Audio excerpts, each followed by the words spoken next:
bunch of contemptuous SAPD pigs leaving the sign up, even though the city attorney told them to take it down.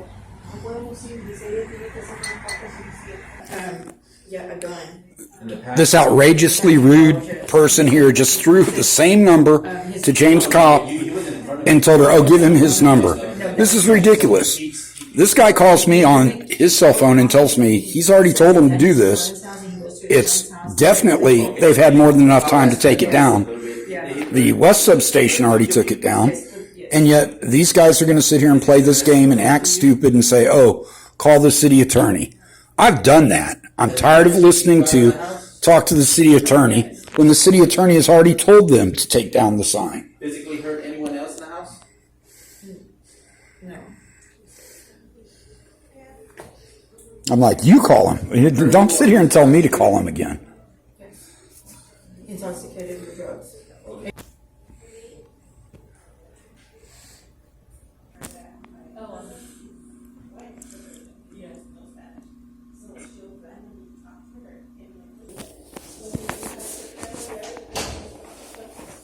Hello, Mr. Reese. Yes, Sergeant. I'm sorry, I can't read your name. Sergeant Dizagiri. I'm the acting lieutenant for South Patrol B shift. Okay.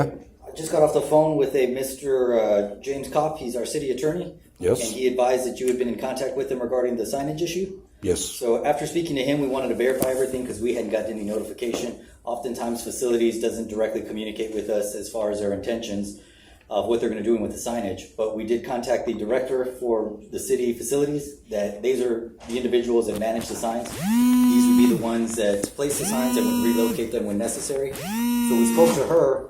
This substation here itself is actually on the list for those signages to be removed and relocated to the secure area, which would be over here by the Behind those doors. right, Okay. indicating that anywhere beyond that threshold is where weapons should not be prohibited. So the confusion is going to be alleviated. However, for the time being, you are correct. The signage is misleading at the moment. It is going to be corrected tomorrow. Facility management has advised us we are on the list. We are scheduled for tomorrow morning for those signs to be relocated to their correct location.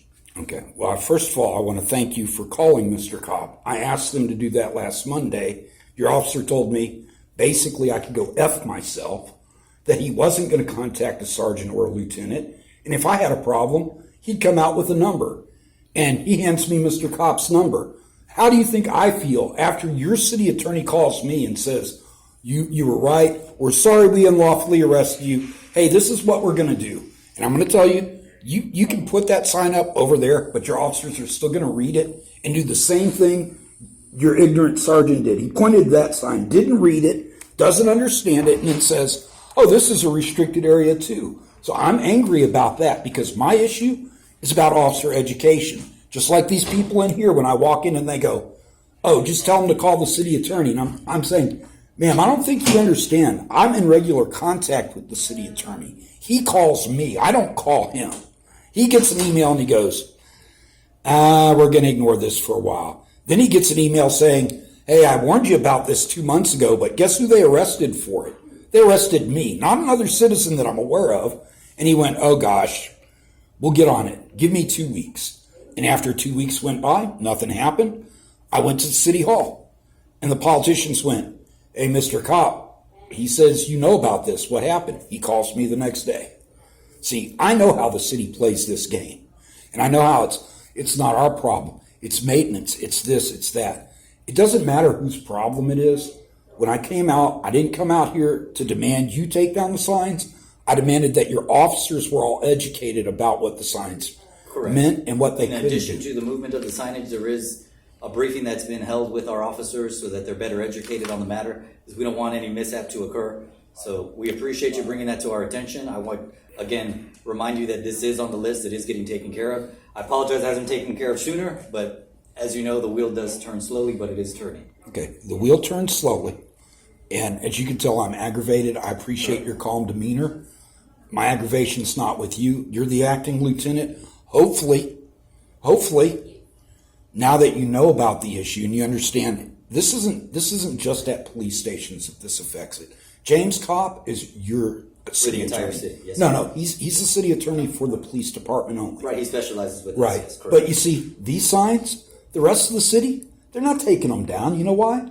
Because they go, we leave them up. Those are domestic terroristic signs. Why? Because one of your officers reads it and they go, it must be a law, so we'll arrest someone. And it's not a law. And when you explain it to the officer, they say, we don't care. We're going to put you in real cuffs. quick, sir. I hate to disrupt your chain of thought. I'll be right back. If you give me just one moment. Okay. They're summoning me on this side. Okay.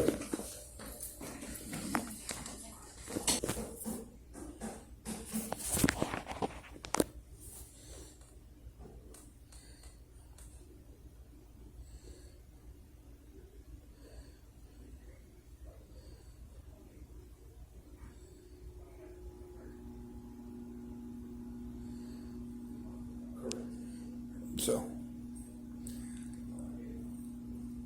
I'm willing to bet that's Mr. Kopp on the phone with him. Okay. I was just wondering that you seem satisfied with the facilities management doing it tomorrow morning.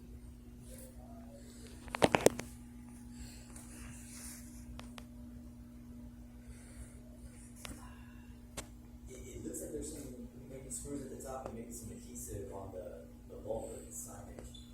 I'm not exactly sure. I haven't tried to manipulate it. It's double-sided tape that you can cut off.